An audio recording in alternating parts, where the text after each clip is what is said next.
Hello, welcome. I'm Peter, and this is my part 2 of the Tekken 7 Season 3 trailer breakdown. Now, in part 1, we covered the giant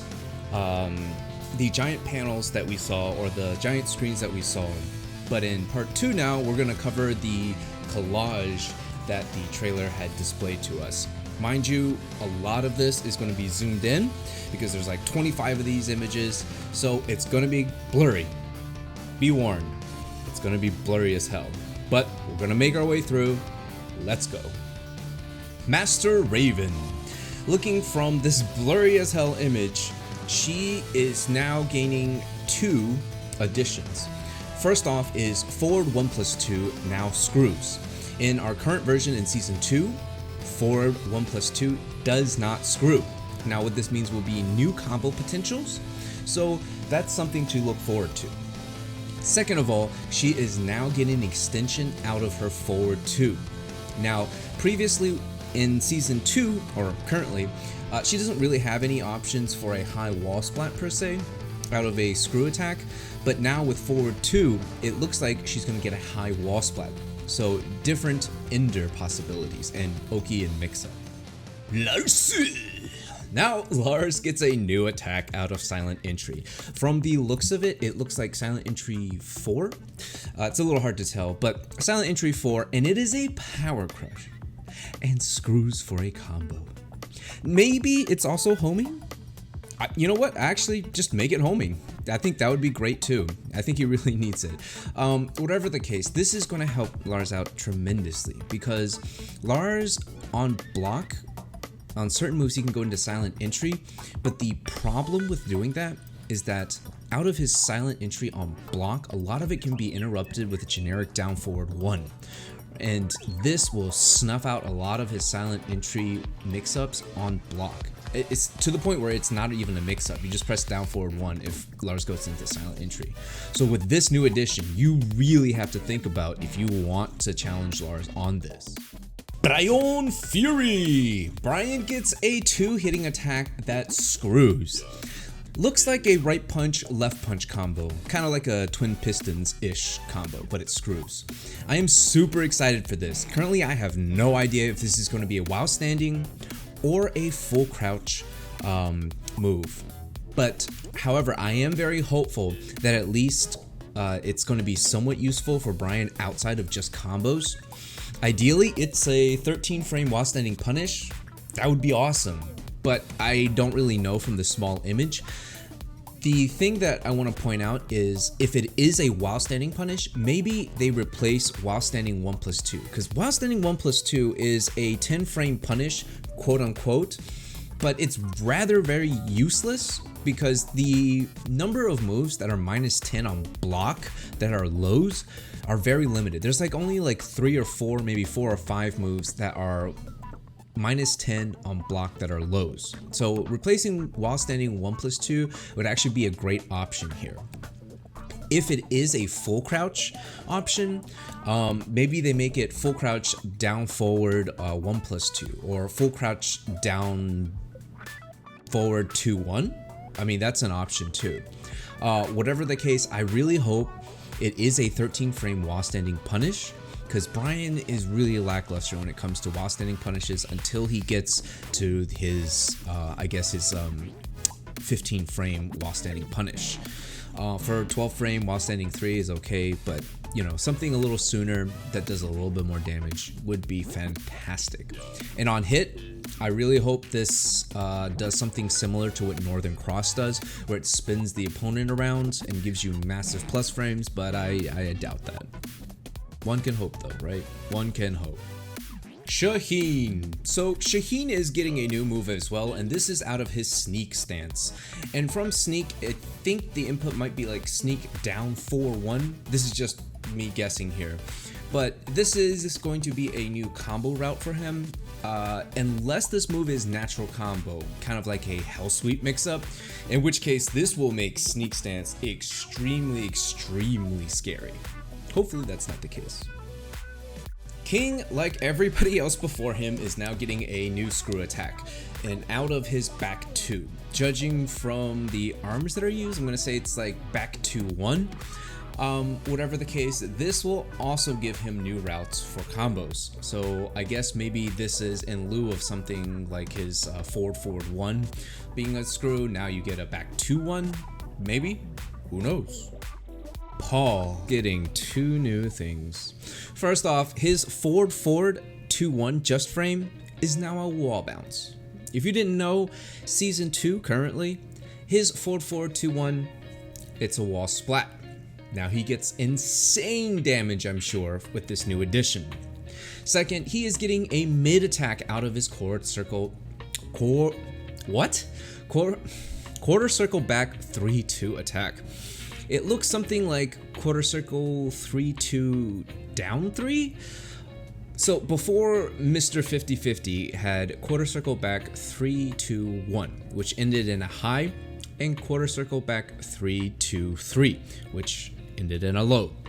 So to avoid these options, you just had to duck the last hit. Now you might have to be more vigilant about this last hit because it does hit mid. So if you didn't like Mr. 50-50 before, you're not gonna like Mr. 50-50 now. Heihachi, grandfather to all, he is getting a massive buff. From my guess, it looks like he's getting a while standing Punisher that also launches. From the input, it looks like while standing 3-1+2.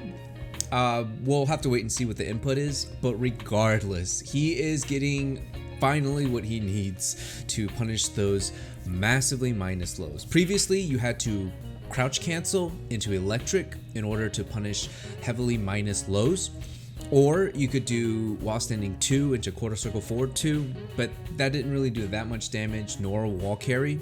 So this is a fantastic addition to Heihachi. Jin has all the buffs in the world, and now he's getting a buff to his forward 1+2.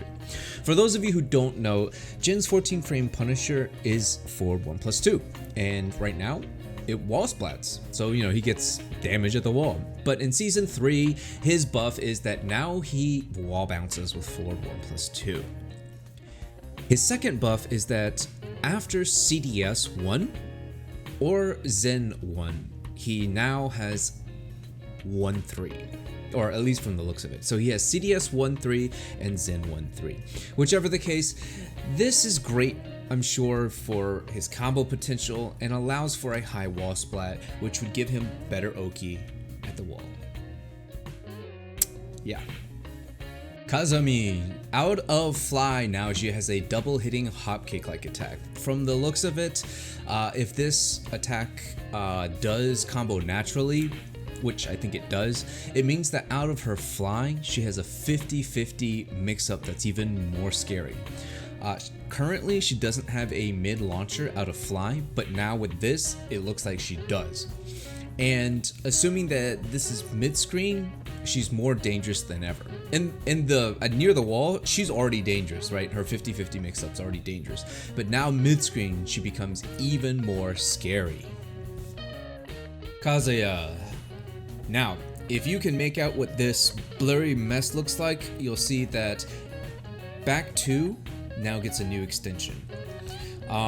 Previously, Kazuya's back 2 wasn't all that great, but now because they're adding an extension to it, they're adding back 2-1, it looks like, and the last hit looks very similar to the last hit of his hell sweep into punch attack. And this new attack looks like it's a mid and it screws, right? And the reason why Kazuya's back 2 wasn't that great and currently in season 2 is because back 2-4 is a mid-high, which at the higher levels of play, all the good players are going to duck and launch punish you mid-high.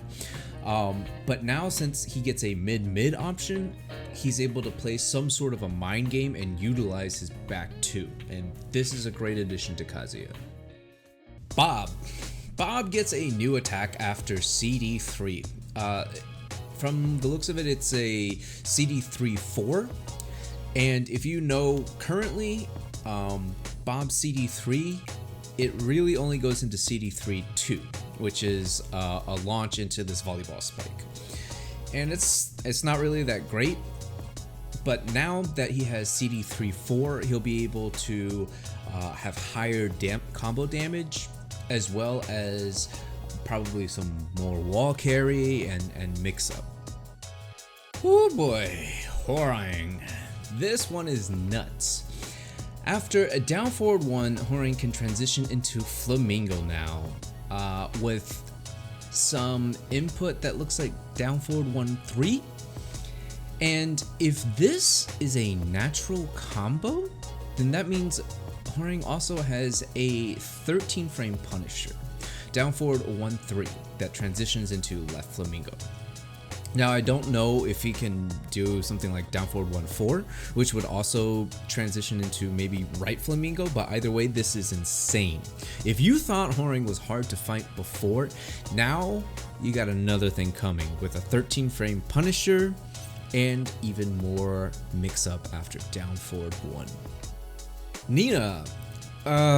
This one's really hard to make out what's going on because of the text, but I think Nina's getting a new running attack that has a follow-up extension to it for a high wall splat. It might not be a running attack. It could just be a forward input attack, but from my guess, it could be a running attack. I really don't know. For those of you who might have more information on this, please leave me a comment below because I'm quite curious about this. So yeah, sorry about this one.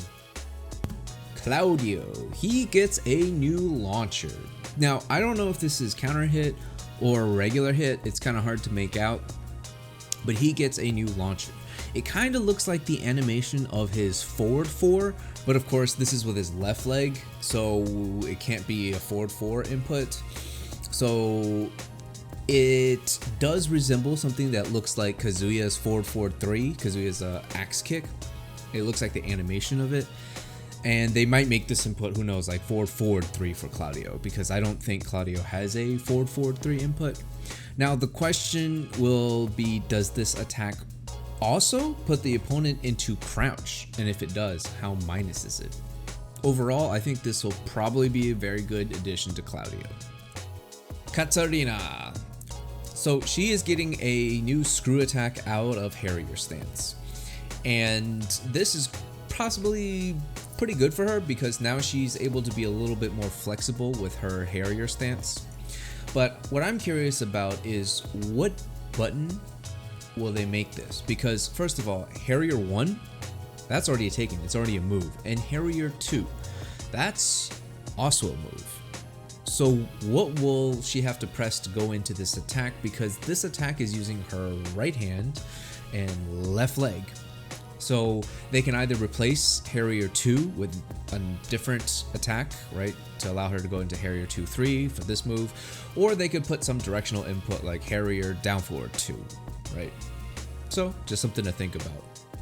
Lili. Lili seems to be getting 2 new moves here, but I can't really tell. This first attack that she does looks super similar to her forward 1+2, because forward 1+2 on the startup kind of looks like this, and it forces crouch on block.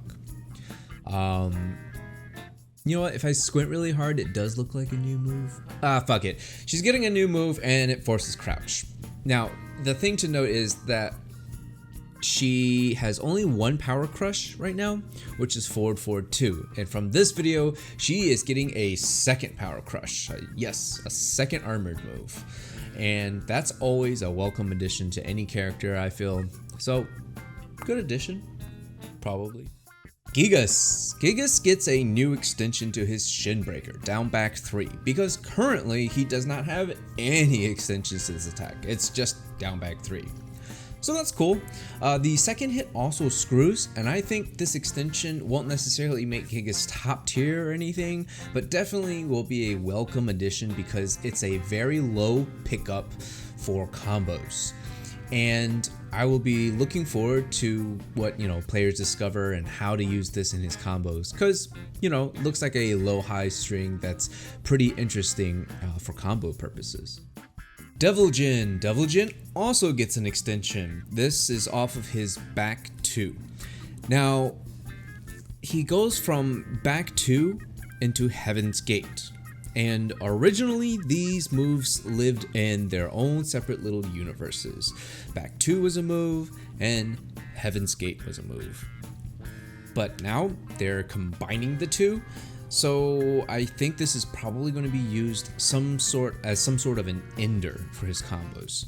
Because currently, all Devil Jin has for back 2, I believe, is back 2-3, and that's his only ender off of back 2. But now he has back 2 into Heaven's Gate, so probably an interesting possibility for finishing combos. Lucky Chloe, she gets a new move out of her left twist, down back 3. You know, the one where she goes like 1, 2, 3. Yeah, she gets a new move, and it is, I'm gonna say, a counter hit move. Some people say it's a power crush, but I don't quite see it. Maybe it is, maybe it's not. Either way, she gets massive damage off of this. So after a down back 3, you are really gonna have to think about if you want to challenge her on this or not in season 3. Marduk gets a new screw attack, like 99% of the characters that were just previously mentioned. Anyways, he is getting a new string out of his down back 3, down forward 1 series. Now there are 2 possibilities here on what they do. They either give him down back 3, down forward 1, 2 and have it replaced with this attack, or they give it some new option out of down back 3, down forward 1, maybe forward 2. I don't know. It's going to be interesting to see how they change that. Regardless, I think it's going to be replacing down back 3, down forward 1, 2, because that string's not really used. It ends in a high. This one ends in a high. At least it has a screw at the end. So yeah. Dragunov gets a new extension after his 3-1 string. Usually now you don't see this 3-1 string too much in high level play because 1, it's 15 frames to come out, and 2, the second hit is a high. So if you block the first hit, you can duck the second hit and launch him for it. So it's ducked and punished, and Dragunov only has 1 extension out of his 3-1 string, which is his 3-1-2, which is punishable on block. And honestly, I don't think we will see this new move either, because I think the only use for it will really be wall carry and high wall splat options, because the last hit also looks to be a high. Speaking of useless moves and moves we probably won't see, Jack gets a extension off of his back 1. You usually don't see this move used too much. While it is good on hit because it's +5, it comes out really slow at 20 frames and is -8 on block. However, I think that what they're trying to do with this move is make it kind of a counter hit bait to try to make it somewhat useful, but I really don't see this move being useful. Look, they're showing Jack using back 1 to punish Atlas Hammer. Atlas Hammer is like -20 something. Like everybody in the cast has to launch for it. Okay, so I mean, why use back 1 for Jack when you can just use down forward 2? What? But in any case, I think the only good way that back 1's going to be useful is if the back 1 extension forces crouch and is safe on block. That's the only way I see back 1 being useful. Now, if back 1 forces the opponent, like the extension back 1, whatever, forces your opponent into crouch and Jack is plus or whatever, then I think back 1 will be useful. But aside from that, I think this move's going to be garbage and not really used. Now that we talked about a bad move, I think now we have a good move. Steve gets 2 things from this little clip. Oh boy, if you thought Jin got buffs, Steve got buffs, man. First, he gets a new low, where he punches his opponent in the foot with his right hand. And this attack looks a little bit more chunky than down 1, if you ask me. Also, this attack forces your opponent into crouch. Oh god, why do they keep giving Steve new things? I really hope he gets some sort of nerf in addition to this buff, because being able to force your opponent into crouch on hit is usually very plus. All right. So anyways, Steve gets a new low, forces opponent into crouch, and Steve in right weave 2 now wall bounces. Previously, what Steve got was just a wall splat from right weave 2. Now, right weave 2 wall bounces. So if you're at the wall and Steve's pressuring you, you really got to be careful with your jabs or your down forward, 2s, down forward 1s, or whatever it is, because you will get wall bounced and comboed into oblivion. Jeez, talk about buffs. Eddy. All right, our last character in this tiny collage. Eddy gets a new Punisher. Honestly, I really think Eddy needed this because currently he gets 4-2-1, if I'm not mistaken, for punishing 13 frame moves during standing. And this is not very much damage at all, and he doesn't even get that much frames. It doesn't even, it's not really scary, But now it looks like he gets something of a standing 2-3. I'm pretty sure the first hit is a 2. I just don't know what the second hit is. It's a left foot, maybe a right foot. It's hard to tell. Whichever. It puts Eddy into handstand. And the second hit of the string kind of looks like when Eddy does relax into 3/4 or 3-4. But we'll see. Regardless, I think this is a great addition to Eddy because he now has a 13 frame Punisher and he goes into handstand where potentially he has options for mix-ups. So great addition to Eddy, at least from what I can tell. Okay guys, so I know I said I was going to break this into 2 parts, but I lied. It's actually going to be 3 parts. Yes, there is going to be one more to this breakdown, and that's going to be covering my thoughts and ideas on the new UI update, the new practice mode update, the player stats, and etc, etc. So I'm going to give my thoughts and ideas on that in the next video. If you like this, please go ahead and comment, like, subscribe. You know the drill. Thank you so much. I'm Peter, and I'm signing out. See ya, guys.